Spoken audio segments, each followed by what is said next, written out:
Welcome to the overview of the book of Leviticus. As you approach the book of Leviticus, you're probably going to find it one of your most challenging books to stay in because of its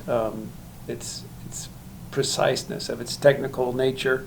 But I encourage you to stay in because there are a lot of neat things to see in Leviticus, especially as you consider the Day of Atonement and things that matter for even us in the New Testament.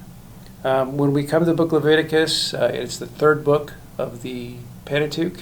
It is the book where really I call Leviticus Worship 101. We don't really know when Leviticus was written, but we do know that it was clearly written as Israel was at Sinai. To get us properly set up in context, we have to understand where we are. We've come out of Egypt, and Israel has now been at the foot of Sinai for about a year or so. Moses has gotten the major part of the law. And so remember, Israel went down into Egypt at the end of the book of Genesis. And in that time between Genesis and Exodus, there's a 400-year period where really Israel didn't know much about God. Israel didn't know who God was. They didn't know what God was about. They did have an identity. They knew their identity. Their identity was significant, but really their identity was more of a tribal kind of identity, which is clearly seen in the promises that Jacob made to the nation. He makes that to the individual sons, and I think those promises that Jacob made to his sons really led to a tribal identity, which is what is really you find clear through the book of Judges. It's really these 12 tribes that really are in focus. And as you get to the book of Leviticus, those tribes are still in focus. And what's happened over those 400 years is Israel has maintained an identity and known they're different from Egypt, but I don't think they know much of why they're different from Egypt. And so as they've come out of Egypt, they're now learning who God is. He's introduced himself to them back in the book of Exodus, as he introduces himself to them as Yahweh, that covenant-keeping God. And he is now going to, as we get to the book of Leviticus, he's going to more define what worship looks like for him. Because what God desires is not just worship. He doesn't desire just worship our way. He wants worship to be done his way. As we approach the book of Leviticus, he is actually defining worship the way he wants to be worshipped, not the way that anyone would just want to worship God. And so that's what you come to. As you come to the book of Leviticus, you come to worship done God's way, not worship done their way. So what he's going to do as we hit Leviticus, he's going to lay down for them what does worship look like God's way. Before Leviticus, there's no prescribed sacrifice. There's no sacrificial system prescribed. We have sacrifice going on. Adam offers sacrifice. Job offers sacrifice. Cain and Abel offer sacrifice, but really as far as a prescribed way for sacrifice, there is none of that.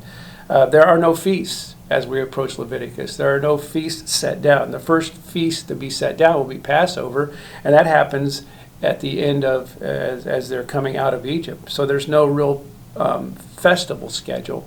There's no real calendar for Israel. They don't really have a calendar yet. And so as we know, later on, there are going to be two calendars. There's going to be the civil calendar for Israel. There's going to be the festival calendar.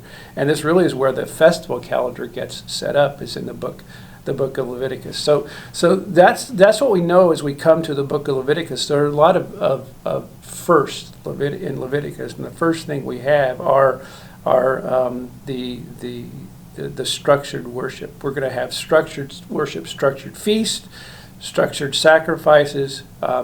There before Leviticus, there really is no formal priesthood.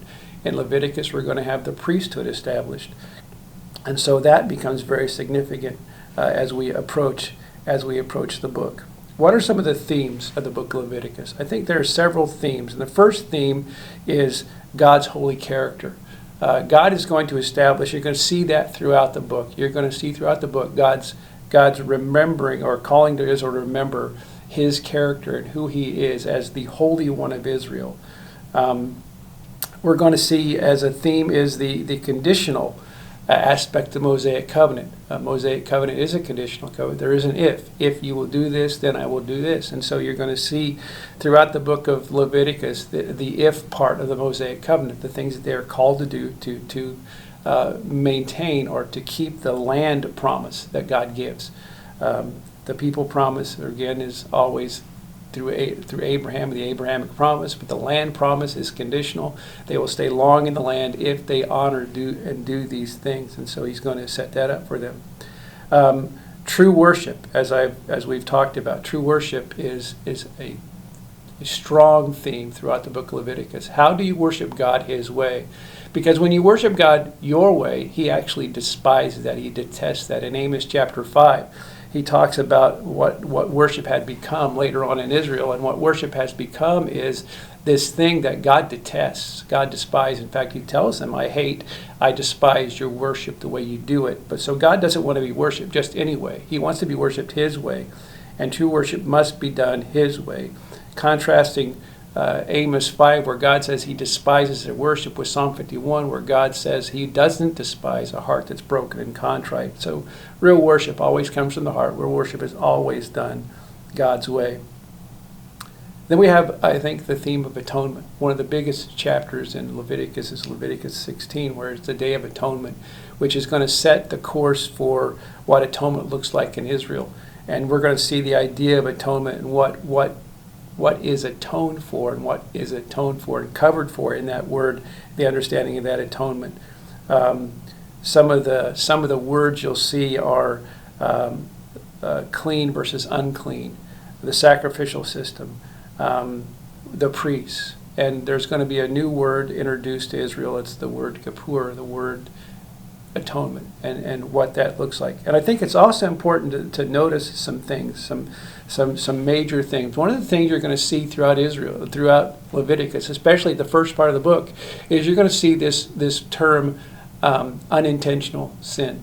Unintentional sin. You're going to see that over and over and over again. And I would encourage you to look for, as you're reading through the book, find out where the sacrifice for intentional sin is. You look for that, and if you find it, let me know, because I've never found it. There is no sacrifice for intentional sin. All the sacrifices are for unintentional sin. There is only one. There's only one sacrifice for intentional, or one payment for intentional sin, and that is keeping the law with whatever that payment is. And normally, it's payment with your life for those kinds of things. And so there's only that's why Jesus' sacrifice is so important, because it is the only sacrifice that meets the conditions to have intentional sins forgiven. That's only done through Jesus' sacrifice on the cross. As we approach the book of Leviticus, you're going to see those themes, and I think it's important to look for those themes as you read the book. Just a real quick screen through outline. You're going to see the 5 major offerings in the first part of the book. I'll let you figure out what those are. You're going to see how the priests were supposed to offer their sacrifices in the different kinds of offerings that they're supposed to give. You're going to see the beginning of tabernacle worship. That hasn't happened before.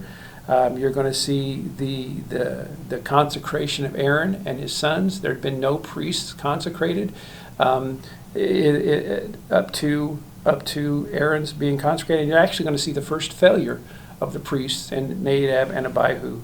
You're going to see laws for cleanliness. There's going to be a long list of laws that talk about clean and unclean. It's one of those things that's going to be there. You're going to see laws that talk about personal holiness, and what does personal holiness look like with regard to many areas. And there's going to be the laws regarding or talking about the Day of Atonement. So that is the book of Leviticus in a nutshell, and so I encourage you to keep on reading. If you're going to bog down, like I said, one of the places you're going to bog down is in the book of Leviticus. But don't stop. Don't give up. Keep reading through the book of Leviticus and look for those interesting things. Look for that, and just examine as you're reading the book. Ask yourself the question: am I worshiping God His way? Am I trying to worship God my way? Because true worship is done God's way, and that's the kind of worship He accepts. Enjoy your reading.